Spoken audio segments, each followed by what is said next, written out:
Hallelujah. You are welcome in the name of Jesus. This is a special time in the presence of God. We'll be looking at a special topic. It is titled Man in the Calendar of God. What is the biblical view of man? The kind of man that God created. What is that man? We'll be looking at it in this Bible series. So we are scratching the surface today, the introduction. And from today, we begin to look at it systematically. God, man in the calendar of God. The book of Psalm, David was so touched. He could not understand how God fashioned man. In Psalm chapter 8, verse 4, David said, "What is man that thou art mindful of him, and the son of man that thou visited him?" He could not fathom out what man really is. So he was saying, what is man? How did God love man to this extent of making man to have dominion over everything that he has created? We'll be looking at it systematically in this series. The Lord bless us in Jesus' name. Let's read the word of God to start with. Genesis chapter 1. I read from verse 1 to verse 5. In the beginning, God created the heaven and the earth. And the earth was without form and void, and darkness was upon the face of the deep. And the Spirit of God moved upon the face of the waters. And God said, "Let there be light," and there was light. And God saw the light that it was good. And God divided the light from the darkness. And God called the light day, and the darkness he called night. And the evening and the morning were the first day. Everlasting Father, we thank you, we bless you for this opportunity you have given unto us to gather on this online program to study your word together. The Bible says, "The entrance of your word giveth light and understanding to the simple." Holy Spirit, we submit ourselves to your leading. Speak to us through this Bible series in the name of Jesus. Holy Spirit, come and bear witness with our spirits. Testify about Jesus. As we step aside, glorify Jesus. Thank you, Father. In Jesus' name we are prayed. The topic, which is the main topic for this Bible series, man in the calendar of God. Or let me put it this way, the biblical view of man that God created. We are starting with the introduction today as we look at this subtopic, understanding man's destiny. We need to start with the destiny, the package that is called man. Man is a complex package that is called man. A complex package that we know as destiny. There is a need to understand the destiny that is called a man. In 1 Chronicles chapter 12, verse 32, the Bible talks about the children of Issachar. Among the tribes of Israel, there was a special tribe, the tribe of Issachar. What did the Bible say about them that make them different from other tribes of Israel? 1 Chronicles chapter 12, verse 32.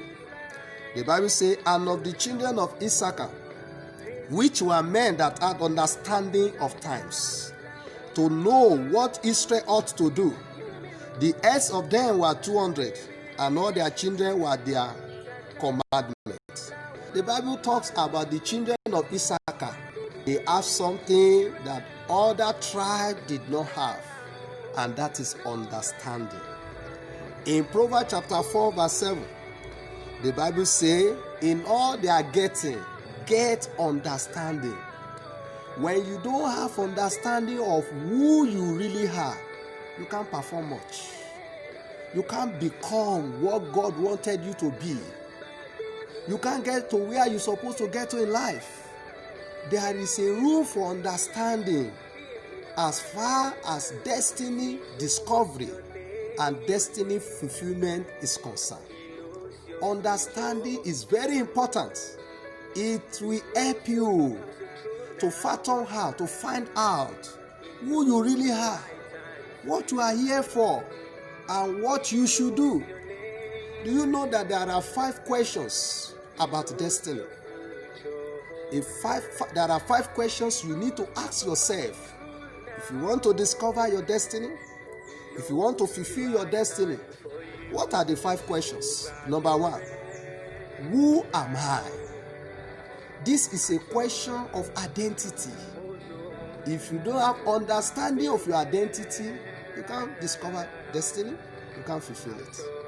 The second question, where am I from? This is a question of heritage. You don't know your heritage? How will you discover your purpose and the fulfillment? The third question is, why am I here? That is the question of purpose. You don't know your purpose in life? How will you discover destiny? How will you fulfill your destiny? The fourth question is the question, what can I do? That is the question of potential. Talking of ability, the capacity you have to make things happen. And if you don't discover that, you don't have the understanding of that, how will you fulfill destiny? And the last question is, where am I going? That is the question of fulfillment. These 5 questions must be asked to really know if you know what you are doing. These 5 questions are so paramount for destiny discovery and destiny fulfillment. We will go into them in details as this series continues. But let's look at this one today, understanding man's destiny. When you know what you really need to know about your life, people will be at your command. People will celebrate your arrival. In Luke chapter 8 verse 40, Bible talks about Jesus. Because Jesus discovered purpose. He discovered who he really was. He was fulfilling in it. He was able to pull the people around him. People were at his command. People celebrated anywhere he went because he discovered. He discovered who he really was. Luke chapter 8 verse 40. The Bible says, and it came to pass that when Jesus was returned, the people gladly received him, for they were all waiting for him. A person that discovers purpose, people will wait for you. People will celebrate your arrival. When you don't know who you really are, you don't know what you really carry, you don't know where you are going, there are certain things that begin to happen in your life.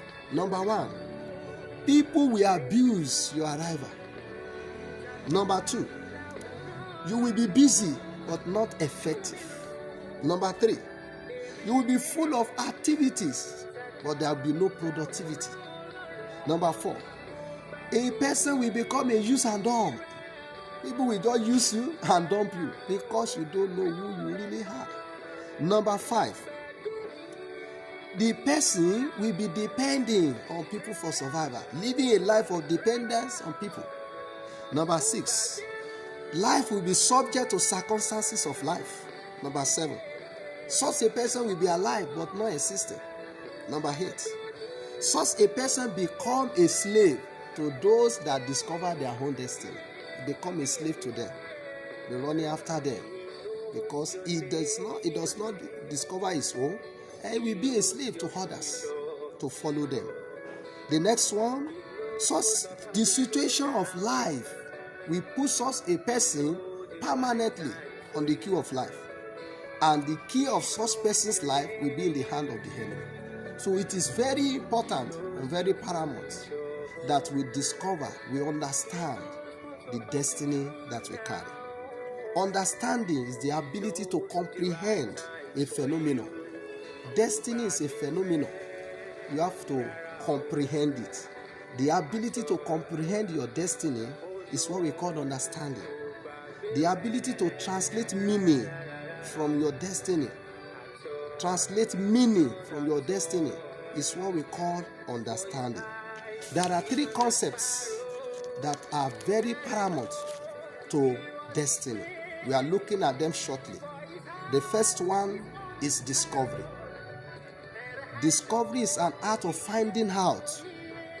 Discovery is to detect something new or something previously unrecognized as meaningful. That is the first thing you have to do to your destiny. You have to discover. You have to find out. You have to detect something about who you really are.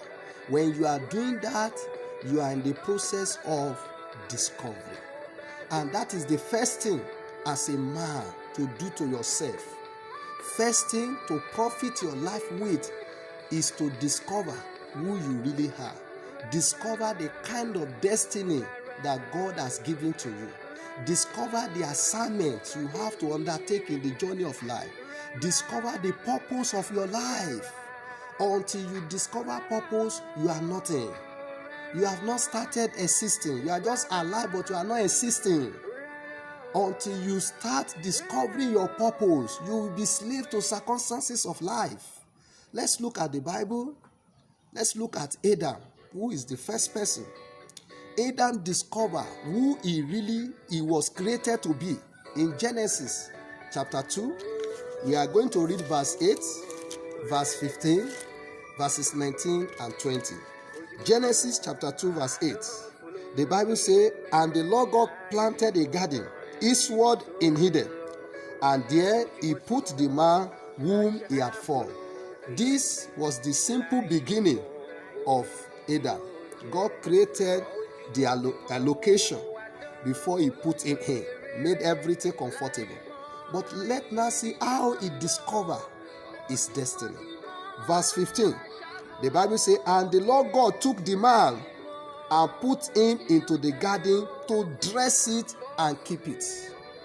The assignment of his destiny was to dress and to keep the garden. To dress, to keep the garden. Very straightforward. Our destiny consists of many assignments. So the assignment given to Adam was to dress the garden, was to keep the garden. What a responsibility. It was spelled out to him. In verse 19 and 20, see how he discovered his purpose now.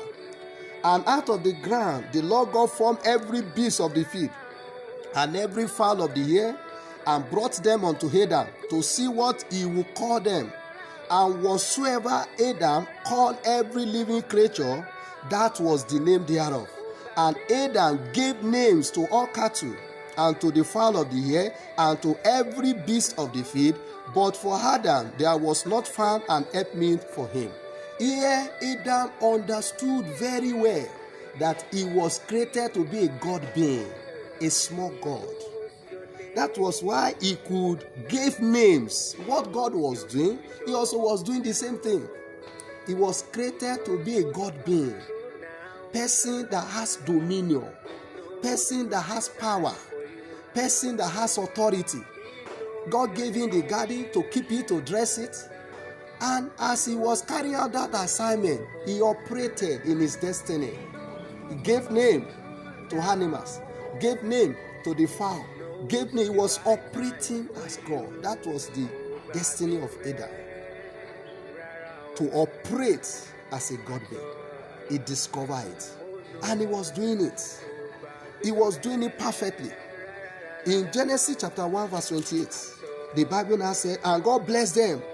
And God said unto them, Be fruitful, and multiply, and replenish the earth, and subdue it, and have dominion over the fish of the sea, and over the fowl of the air, and over every living thing that moveth upon the earth."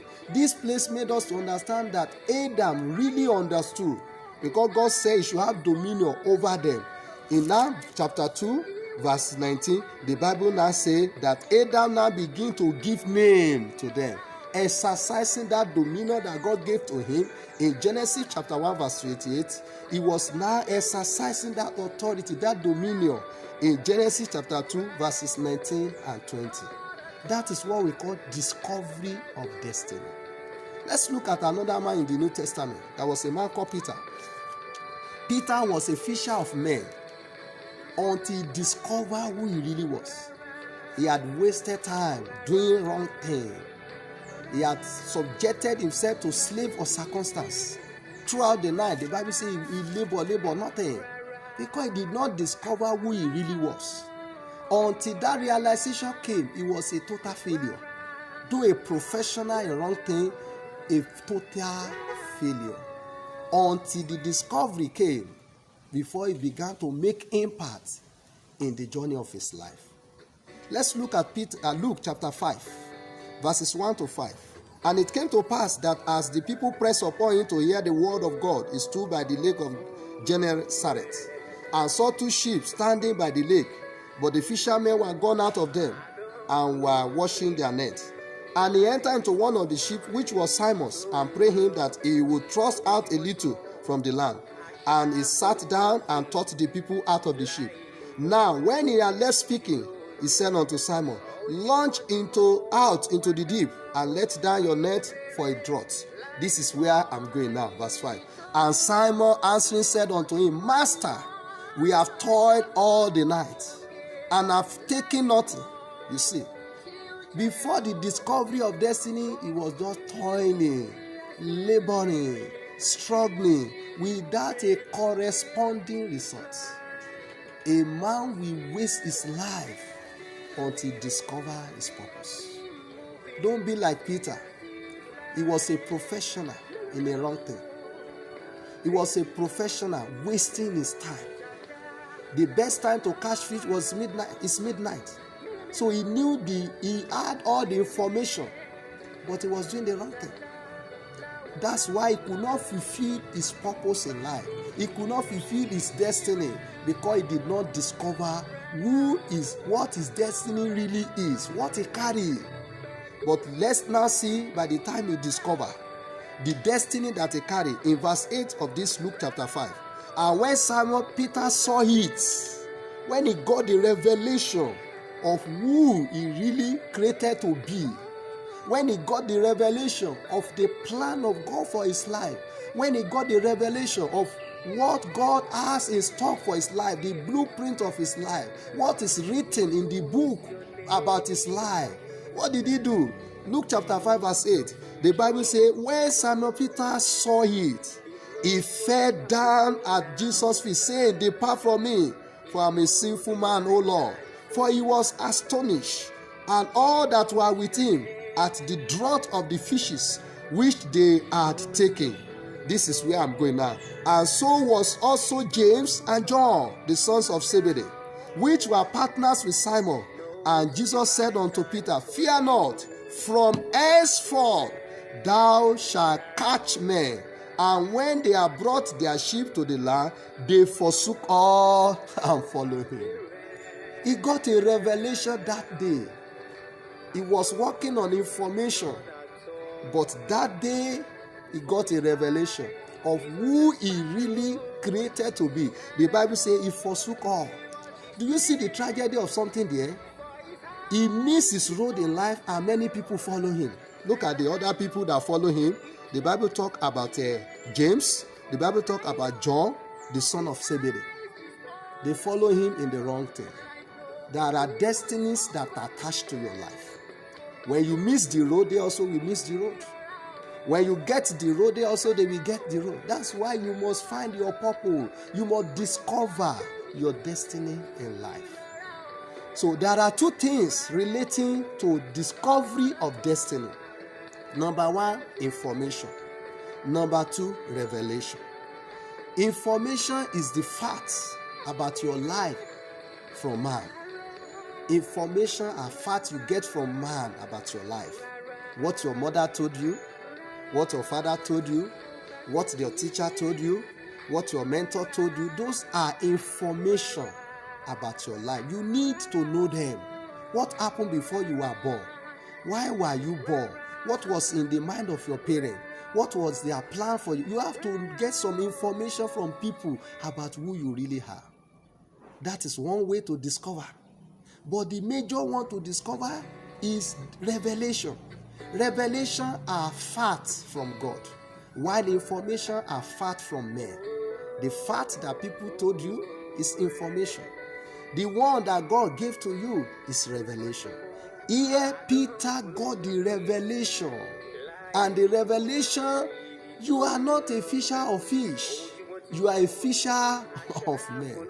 He discovered that day, and from that day henceforth, his life changed forever.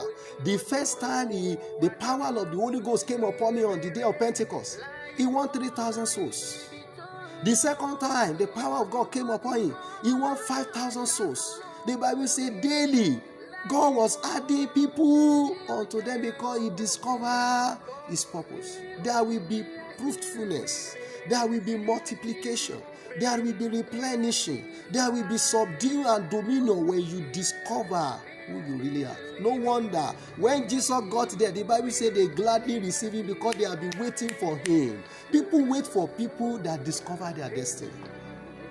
That is the first step. Let's look at what the Bible said. Jeremiah 33 verse 3. Jeremiah 33 talks about revelation. It's the key thing about discovery.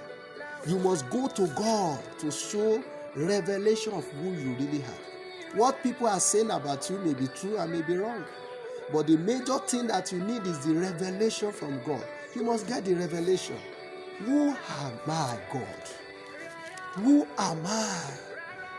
When you want to get the revelation, these are the 5 questions you have to ask God. God, who am I?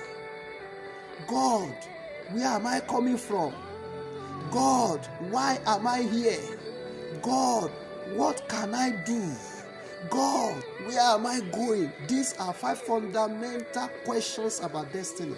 If you want to discover, by the time you begin to ask God these questions in prayer, revelation will come. In Jeremiah 33, verse 3, the Bible says, call unto me, and I will answer thee, and I will show thee great and mighty things which thou knowest not. So discovery, there is a key there, revelation.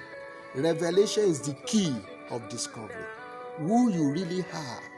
What God say about you is through revelation. That is the first one. We are looking at understanding man's destiny. There are 3 concepts to destiny. Number 1 is discovery. You have to discover. Then the second concept that you need to understand about destiny is fulfillment. It is one thing to discover what God has for your life while you are here. It is another thing to fulfill what God has for your life while you are here. You have to fulfill what you have discovered. How do you discover? How do you fulfill if you don't discover? So it is 2 legs of destiny. The first leg of destiny is discovery. And the second leg of destiny is fulfillment. What is fulfillment? Fulfillment is a feeling of happiness and satisfaction upon the completion of something. You have a task, you are doing something, you are having joy, you are having happiness and satisfaction in doing it. That is what we call fulfillment. When Peter was still fisher of fish, he was struggling, no joy, no satisfaction. All the night could not catch anything. Until he discovered purpose, then the joy came.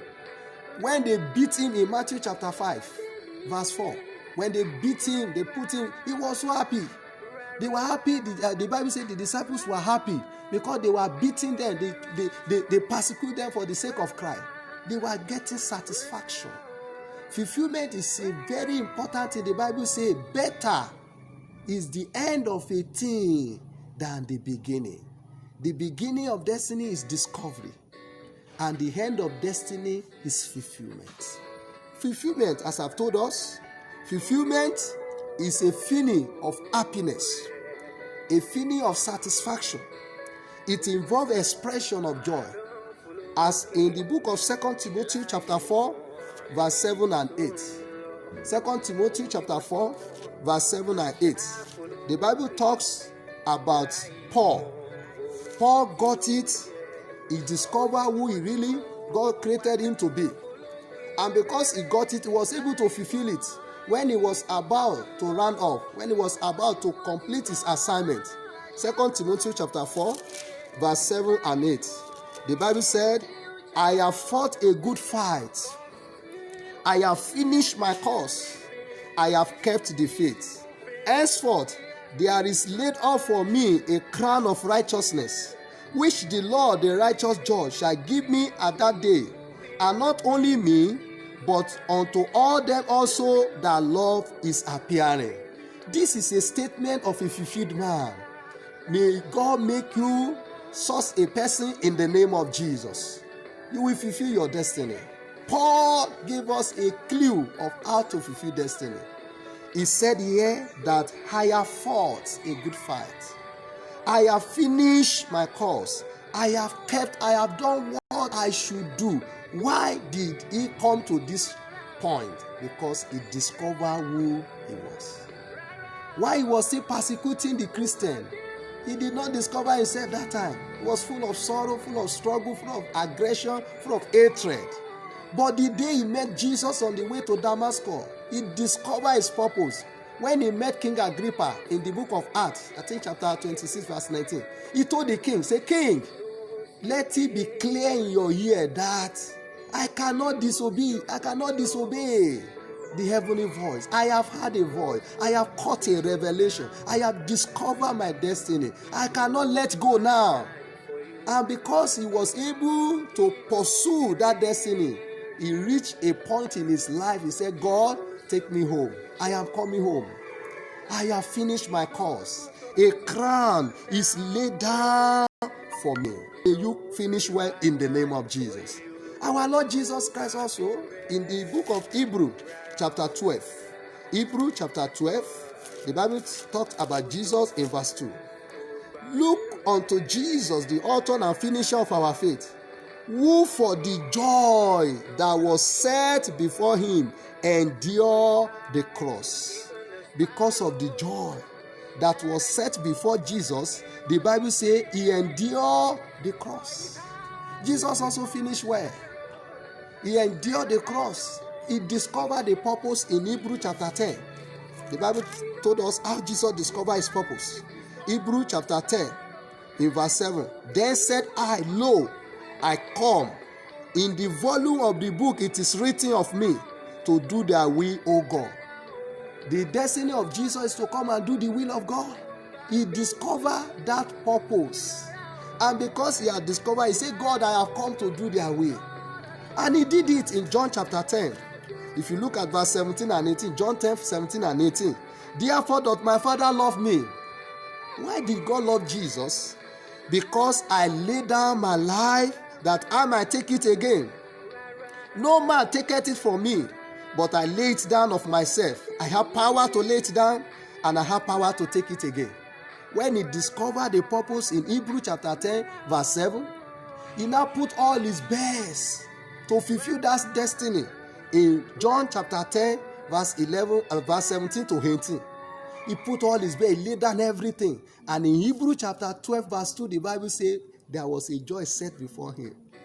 There was a joy. And when Jesus was about to go, in John chapter 17, he now told us plainly that I'm going back to my Father.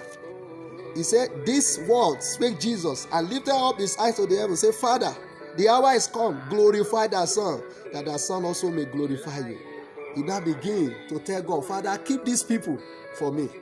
As I'm coming back to you, it started well, it finished well. What you must think most in your life is how you are going to finish. The life you are living life you are living now is a choice. And it's telling on where you will end. You must live well now. You must make every day count. You must make every moment of your life count. You can't just waste your life. There is a purpose. You discover it. That's the first thing about destiny. Discovery. There is a purpose that you have to fulfill in life. That is what they call destiny. You have to discover it, then you have to fulfill it. Fulfillment of destiny. Say, better is the end than the beginning. Because the end justifies the means. The Lord bless us in Jesus' name. So the key to fulfillment in life are two. Number one, obedience plays a vital role in the fulfillment of destiny. There are principles of life you must obey. When you break principle will break you. Many people are not fulfilling destiny because they are not obeying. They are not obeying their destiny. It's like a TV set. The manufacturer will put a manual inside it. Your obedience to the instruction given in the manual will make you enjoy the product. The same thing with God. If you want to fulfill destiny, you must obey. There are principles of life you must obey. One of the principles that is very important is diligence. Proverbs chapter 22 verse 29. The Bible says, "Seest thou a man diligent in his business, he shall stand before kings and not before mean men." That is talking about obeying the principle of diligence. When you are not up and doing, how will you fulfill destiny? When you are not serious about your life, how will you fulfill destiny? I always say to people, God will not bless anything. He blesses something. When there is nothing in your hand for him to bless, pray from today to tomorrow, nothing will happen. Prayer is not a substitute to diligence. Diligence has a major role to play in our life. Many people, they can pray, but they are very lazy. It does not work together. Diligence is a key. It's a principle in life. You must obey it. There is a principle of sowing and reaping. In Ecclesiastes chapter 11 verse 4, the Bible says that observe the wind, will not sow. If you observe the cloud, you will do nothing. There is a time of sowing. There is a time of reaping. You must obey that principle for fulfillment in life. There is a principle of investment. When money is coming in, you are to save. Not only to save, every saving must be channeled to investment. When you are saving your money in the bank, you are just giving it out for them to use it on your behalf. Every saving must be converted to investment. That is what Ecclesiastes chapter 11 verse 1 is telling us. There are principles in life. Once you don't obey the principle of life, you won't fulfill destiny. Destiny thrives when we obey principles of life. Cast their bread upon the waters, for thou shalt find it after many days. Verse 6. In the morning sow their seed, and in the evening withhold not their hand, for thou knowest not whether shall prosper, either this or that, or whether they both shall be good alike. In Ecclesiastes chapter 10 verse 10, whatsoever their hand find to do, do it with their mind, for there is no work, nor device, nor wisdom, nor knowledge in the grave without that way. So there are principles. Principle you must follow in life. The major one I'm laying emphasis upon is hard working, diligence. Some people, they are so selective. I can't do that one, I can't do that one. No. Some people, they will be waiting for opportunities to come. Why can't you create one? You are waiting for government to give you a job. You are wasting time. Why can't you look around, meditate, look around, look at what is going on, capitalize on the needs of the environment, and bring out an opportunity. Bring out an opportunity for yourself. So there are principles. So the major key to fulfillment of destiny is obedience to principles of life. The principle, you must not be lazy. You must not be indifferent. You must not be indecisive. You must be able to decide for yourself. You must be able to make things work for your life. Don't depend on people. When you are now depending on my brother in abroad, my sister in so you will fulfill destiny. Many a time God will allow disappointment for you to see into your future. God will allow you to be disappointed by your brother, by your sister, by that person you are looking to help you, so that you can wake up, you can move on with your life. A life of dependence will amount to nothing. People that have made it in life, they are people that are up and doing. Prayer is not a substitute. Prayer has its own part. But the major 90% of what you must do is you must be hardworking. Go and look at Genesis chapter 26 verse 12. God gave promises for Isaac. Isaac, I will bless you. I will prosper you. I will make you great. You will be this. But in Genesis 26, the Bible says the man sowed. The man sowed. Well, it's a physical thing. The man lived upon the promises of God on his life. He still sowed that land. Many people, they are claiming, say it, I ask it, receive it, but it is not enough. Say it, ask it, as you say it is so. Now lie. You must labor. That prophecy will not work if you don't labor. Fulfillment of destiny is hang on this key of obedience to principles of life. You have to work with your two hands. It's also dependent on the instruction. As a child of God, you want to fulfill destiny, you must pay attention to the instruction of the Holy Spirit. There is area of the Holy Spirit in fulfillment of destiny. The Bible says in Psalm 32 verse 8, say, I will instruct you. I will teach you in the way which thou shalt go. I will guide you. This kind of instruction is very powerful to fulfillment of destiny. In Isaiah chapter 30 verse 21, the Bible says you will hear a voice from behind of you say, go to the right, go to the left. Instruction to the voice of the Holy Spirit, obedience to the principle of life are two keys for the fulfillment of destiny. Let me stop there because of other area. Let's go to the third one. The third one is recovery. We are looking at understanding the destiny of a man. The first thing about understanding the destiny of man, you must understand discovery. That is, you must discover that destiny. Number two is you must understand fulfillment. How can I fulfill this destiny? Then number three is for those like the prodigal son. Because as you are listening to me now, maybe in one way or the other, you have taken some decision, some action in the past that have removed you from the track of destiny. That is why the third one is coming in, recovery. You must understand recovery. If you have lost something, how you can get it back. It was a tragedy for Adam. He lost the dominion, the destiny. He lost it to the devil. And when Jesus came around, the devil wanted to do the same thing.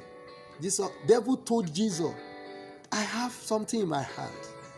Let's look at that place. In the book of Luke chapter 4. Luke chapter 4 verse 5 and 6. And the devil taking him up into a high mountain and show unto him all the kingdoms of the world in a moment of time. And the devil said unto him, all this power will I give thee, and the glory of them, for that is delivered unto me. Who delivered this power, this dominion to devil? Is Adam. Devil did not have anything of his own. He's a thief. In John chapter 10 verse 10, the Bible says, the thief cometh but to steal. Devil entered into the garden, he stole the destiny of Adam. He stole it. He wanted to see that of Jesus and I say, I have stolen one. Say, Jesus, I have stolen one. I have power, I have dominion. Just bow down, I will give it to you. Jesus said, no, I can't exchange this destiny for anything. Look at Esau. Esau got to Jacob. Say, I am very hungry. In the book of Genesis, chapter 25, verses 32 to 34. Genesis 25, 32 to 34. Esau lost the destiny. He lost it to his brother. In the book of Hebrews, chapter 12, verse 16 to 17, the Bible says he sought it again with tears, but he could not get it. He lost it. He sought it with tears. He sought it with tears. He could not get it. In Genesis chapter 27, verse 40, the father said, well, there is a way of recovery. When you get dominion, go for dominion. Because you have lost your birthright. Your birthright is your dominion. The Bible says he despised it. The father now told him, you are not looking for what you have despised. You can't get it anymore. I've given it to your brother. But there is still a second chance in life. In Genesis 27 verse 40, the father told him, once you get dominion, you can recover it back. Genesis chapter 27 verse 40. And by the sword shalt thou live, and shall serve thy brother, and shall come to pass when thou shalt have the dominion, that thou shalt break his yoke from off their neck. So the father referred back to dominion. Your birthright is your dominion. Don't allow the devil to take it away. It's very disheartening. Many sisters on the altar of fornication, adultery, they allow the dominion to go. Many youths today, because they want to get money quickly, They enter into Ghana Burger and they enter to 419, enter into different kind of thing. They lose the dominion to the devil. You don't need to lose your dominion to the devil. And if you have lost your dominion, there is a God of second chance. You need to know how to recover. Those are the three things that are very important to destiny. You have to discover the kind of person you are. There are no two persons on earth. Everybody is unique. Psalm 139 verse 4, the Bible says, I am fearfully and wonderfully made. Everybody is unique. Either you are tall, you are short, you are fat, you are thin, you are unique. The footprint, the fingerprint, thumbprint testify that all the billions of people in the world, there is no one that is the same. Each thumbprint is different, shows the uniqueness of everyone. No one is superior to another, no one is inferior to other. But if you don't discover who you are, you may be inferior to others. If you discover who you are, that's why the people see it as you are superior. But in the calendar of God, all of us are the same. We are unique in nature. But what is important about destiny is to understand. Understand your destiny. Understand your discovery. Discover who you are. You have to have understanding in that area. Understanding of how to fulfill your destiny. Understanding of how to recover if you have lost it. The very key in recovery of destiny. The very key in recovery of destiny is repentance. You look at prodigal son. In the book of Luke chapter 15, verse 11 to 20. He carried everything. He went to the foreign land. He lost everything. But the Bible says he came to himself. He came to a realization in his life that I will arise. I will go back to my father. That is Luke chapter 15, verse 17. I will go back. It's determination. He determined. He came to that crossroad and he determined that today I'm going back to who God has made me to be. I can't allow the devil to cheat me anymore. I want to go back. I want to become the son that I was before. He came to realization the day he repented. No matter how far the devil has gone in your life, God can restore you. The key to recovery is total repentance. The key to recovery of destiny, anything that the devil has stolen from you, is total repentance. When God sees that you have come back, He's a loving Father. He's a gracious Father. Look at Samson. By the time he was playing around with his life, the Spirit of God left him. But in the prison, when he came to the realization, this is not me. This is not the person that God created me to be.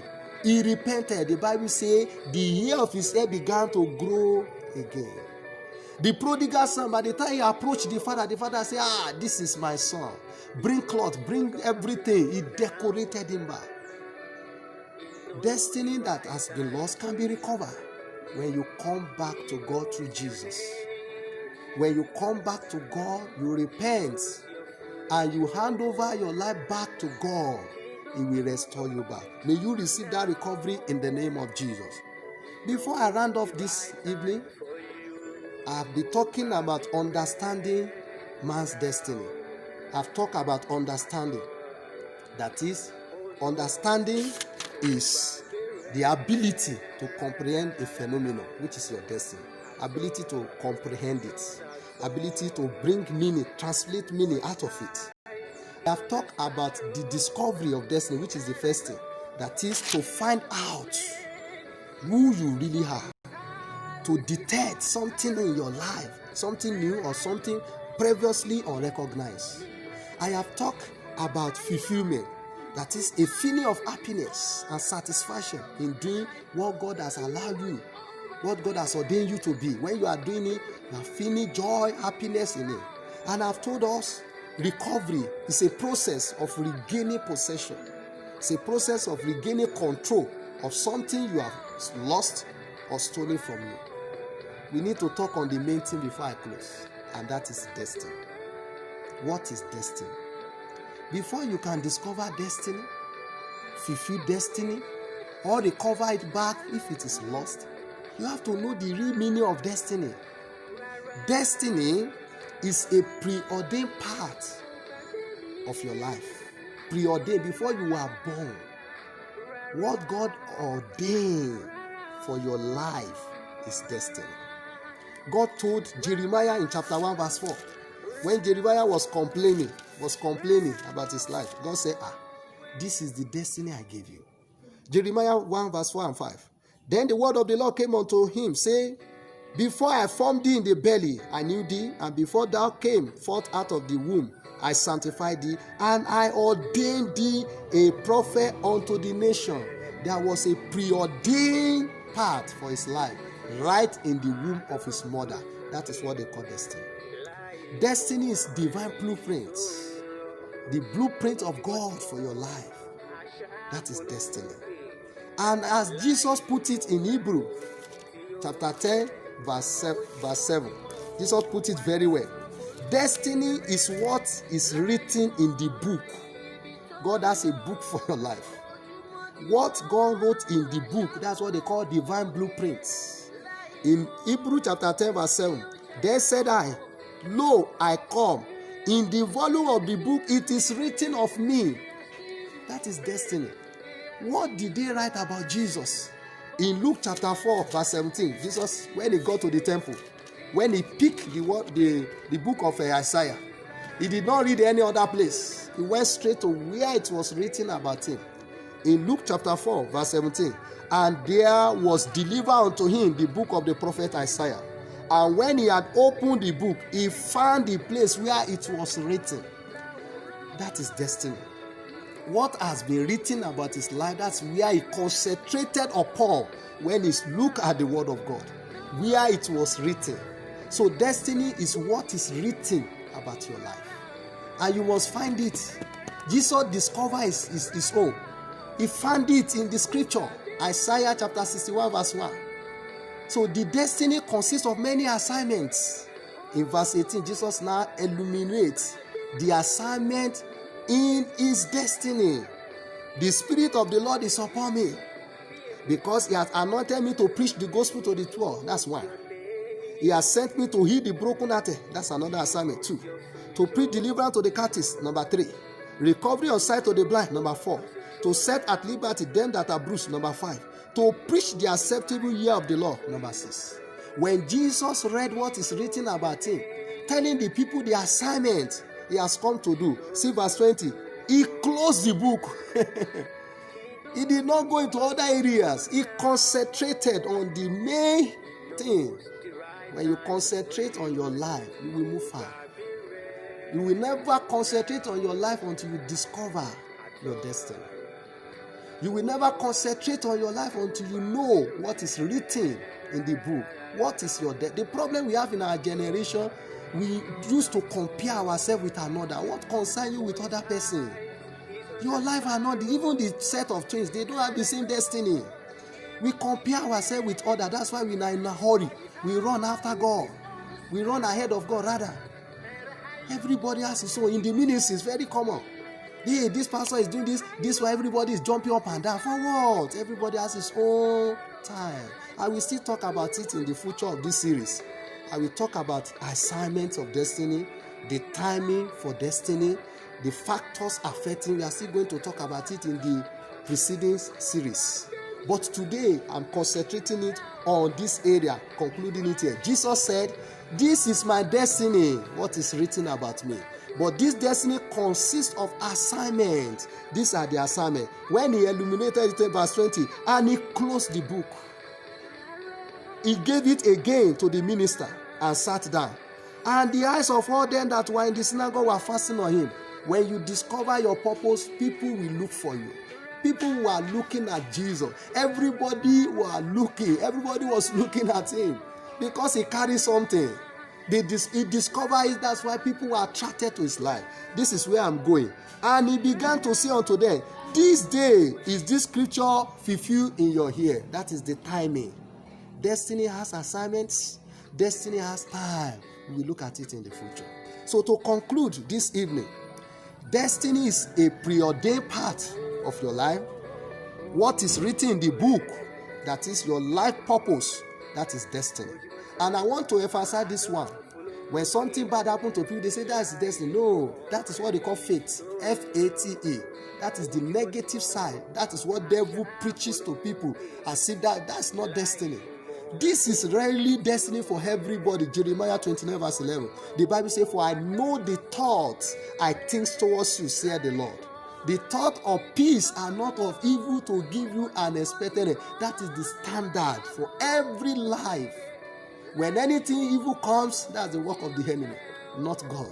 This is your destiny. God has something great in your life. Who are you? Man is a product of planning and prophecy. Genesis chapter 1 verse 26. God said, let us make man. Planning. Let us make man in our own image. That is planning. Man is a product of planning and prophecy. And God prophesied. Genesis chapter 1 verse 28. God said, be fruitful, be multiply, replenish, subdue, have dominion. That is who you are. You are not inferior to anybody. Neither are you superior. We are unique individually. So man is a product of prophecy, of planning and prophecy. Man is not a biological mistake. Man is not a conjugal accident. But man is a destiny in entity form. Man is a purpose covered with flesh and blood. So in conclusion, the greatest work a man can do for himself, I repeat again, the greatest work a man can do for himself is to discover the purpose behind the mind of his creator and to fulfill it. All what we are doing up and down must center on this realization. Discover what is in the mind of God for your life and fulfill it. That is the greatest assignment. That is the greatest work you can do for yourself. Discover it and fulfill it. I close in Proverbs chapter 25 verse 2. Proverbs 25 verse 2. It is the glory of God to conceal a thing. Destiny is a concealed entity. But the honor of kings is to search out a matter. God has concealed your destiny in the flesh and this blood. You are to discover. You are to search it out. And by the time you search it out, your case will be like Jesus. Luke chapter 8 verse 40. They gladly receive him, for they have been waiting for him. Romans chapter 8 verse 19, the Bible says the earnest expectation of the creature, they are waiting for the manifestation of the sons of God. We are going to stop here. I want you to look at your life tonight. Have you discovered who you really are? If you have discovered, are you fulfilling? If you have lost it, are you planning to come back? You can recover. Understanding of your destiny as regard to discovery. You have to discover it. You have to fulfill it. And if you have lost it, you have to regain it back. Recovery. By next week, we are going to look at the 5 fundamental questions of destiny. Meet me next week by 4 p.m. It's just 1 hour program, 4 p.m. to 5 p.m. every Monday on this platform. Next week, we look at the 5 fundamental questions of destiny. Who am I? That is the question of your identity in life. Where am I from? That is the question of your heritage. Why am I here? That is the question of purpose. What can I do? That is the question of potentials. Where am I going? That is the question of fulfillment. Next week, we'll go to that. Let's bow down our eyes and begin to talk to the Lord. If you have not given your life to Jesus, it will be very difficult to discover purpose, because I told us 2 keys to discover destiny is by information and by revelation. But the major one is the revelation. You need God to help you to discover. If you want to surrender your life to Jesus, I give you this opportunity. Bow down your head, confess your sin to Him, ask Him to come into your life as your Lord and Savior, and promise to follow Him. I pray for you as you have surrendered your life to Christ, that the decision you have made today shall be permanent in the name of Jesus. All your sins are forgiven in the mighty name of Jesus. I hand you over to the able hand of the Holy Spirit to lead you in the path of righteousness in the name of Jesus. In Jesus' name we are praying. Try to go to any Bible-believing church so that you can grow spiritually. God bless you in Jesus' name. We are going to pray these 3 prayers before I sign out. Close your eyes and pray the first one. It's a very powerful prayer. Say, oh God, my Father, show me my divine pattern in life. Open your mouth and begin to tell the Lord, Father, show me my divine pattern. I was talking about revelation. Father, show me divine pattern. Baba, show me my divine pattern in life. I don't want to be a slave to circumstance of life. I don't want people to abuse my arrival. Oh God, show me my divine pattern in the name of Jesus. In Jesus' name we are praying. You pray the second one. Say, every satanic diversion of my destiny be reversed in the name of Jesus. Every satanic diversion of my destiny be reversed in the name of Jesus. Be reversed, be reversed, be reversed. In Jesus' name we are praying. You will pray this last one. Say, oh Lord, if I have missed the road of relevance, redirect my step. In the name of Jesus. Father, if I have missed the road of relevance, redirect my step this evening in the name of Jesus. Redirect my step today, oh Lord. If I have missed the road of relevance, I have missed the road of my destiny, Father, redirect my step. Thank you, Father. In Jesus' name we are praying. Everlasting Father, I thank you, I bless you for how far you have helped us this week. May you be exalted in the name of Jesus. Lord, I commit all your children unto your hand this period. Father, every satanic diversion of anyone's destiny that has listened to me, Lord, that will still listen to this broadcast, I command diversion to be reversed in the name of Jesus. Anyone that have missed the path of relevance in life, Father, redirect in the name of Jesus. Lord, I pray for your grace to lead us in the divine pattern in the name of Jesus. Thank you, everlasting Father. Thank you, King of glory. For in Jesus' unfailing name we are praying. God bless you. I still remain the person, Pastor Kolawole F. Siba. Meet you next week by God's grace. Amen.